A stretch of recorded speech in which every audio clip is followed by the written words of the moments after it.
Auzubillahiminash-shaytanir-rajim. Bismillahir-rahmanir-rahim. Dear students, Assalamu alaikum. Today's topic is the distribution system with respect to its construction.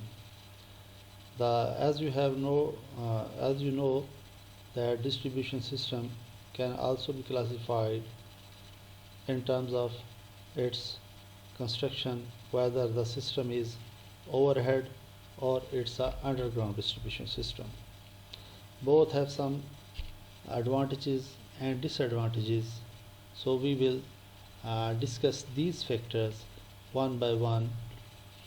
There are almost 10 factors that I will cover in this topic, and those are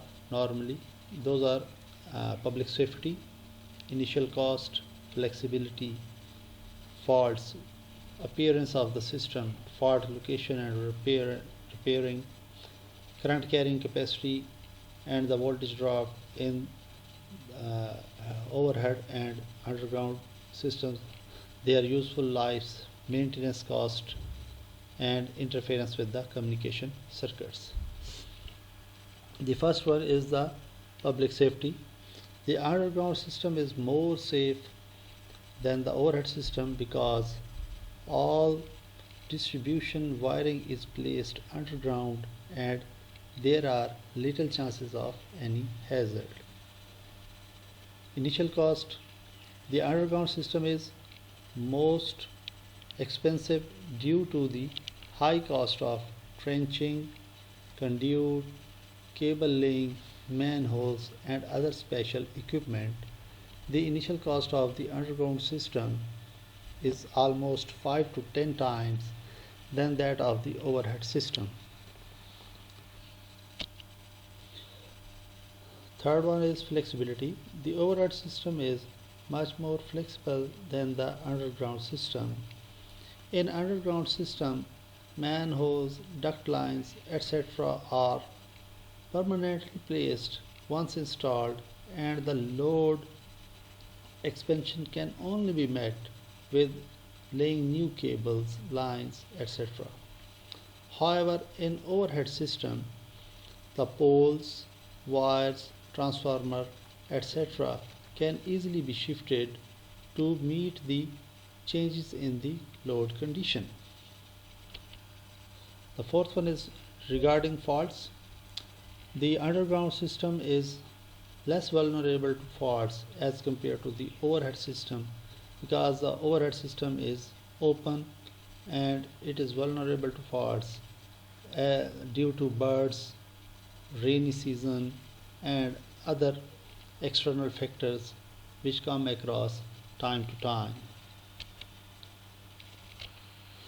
As far as the appearance of the system is concerned, the underground system is better. There are no wires in the surroundings and the overall community looks clean as a result of underground system. While in the overhead system there are different wires coming from poles to the consumer premises, and hence a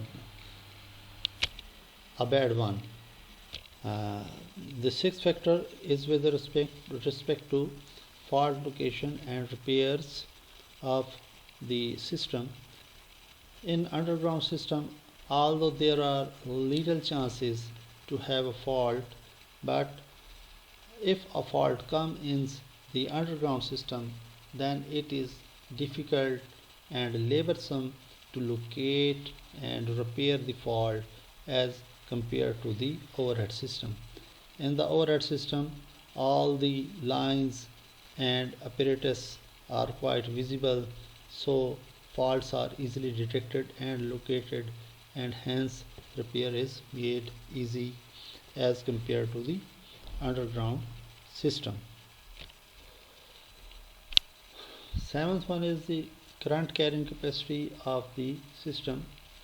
If we compare both systems, the underground system, which carries currents through cables, has a low capacity with respect to the overhead systems which carry currents in the open conductors of normally higher dia, etc.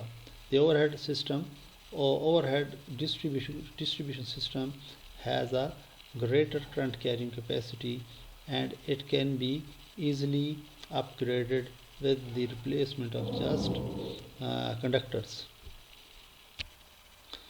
If we look both these underground and overhead distribution system with respect to their useful life, it has come to know that the useful life of the underground system is almost double than that of the useful life of a overhead distribution system. The ninth one is the maintenance cost. The maintenance cost of the underground system is quite less than that of the overhead system. However, if any fault comes in the underground system, then it is quite expensive to repair that fault. However, since the overall number of faults, ratio of faults is very low in the underground system, that is why the maintenance cost of the underground system over the complete span of the its useful life is quite less than that of the overhead system. The last one, 10th, and the last one is the interference with the communication circuits. In the underground cabling system, there is the least interference. The overhead system, where the open lines, if comes along within the vicinity of the communication circuits, results in the interference with the communication lines. So looking at these different merits and demerits of both overhead and the underground system, one can have a choice of its own to whether go for a costly one or a cheaper one. In Pakistan, however, and other distribution companies, has been chosen as a standard for the distribution companies because it is quite cheaper than the underground system, and it can be upgraded without much investment as per needs of the public and the area.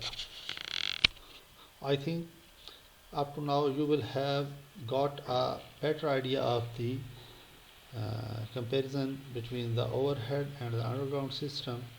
So that's enough from my side. Thank you very much.